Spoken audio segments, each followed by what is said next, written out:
కార్యక్రమానికి విచ్చేసిన మీ అందరికీ కూడా పేరు పేరున నమస్కారాలు తెలియజేస్తూ, మాచర్ల నియోజకవర్గం ఈ పల్నాడులోనే అత్యంత వెనకబడిన ప్రాంతమైన మాచర్ల మిర్చి నియోజకవర్గాన్ని ప్రత్యేక దృష్టితో చూస్తూ ఆల్రెడీ 2 హైవేస్ ఈ పల్నాడు ప్రాంతానికి తీసుకొచ్చిన ఘనత కూడా మన ప్రియతమ పార్లమెంట్ సభ్యులు కృష్ణదేవరాయలు గారికి, అలాగే 3వ హైవే కూడా మన ముందే పోతా ఉంది.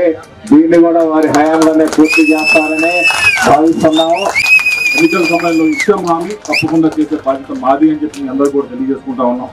100 పడకల హాస్పిటల్ కూడా ఆ రోజు చెప్పడం జరిగింది, చేయాలి ఇక్కడ ఈ ప్రాంతానికి సంబంధించి అని చెప్పి.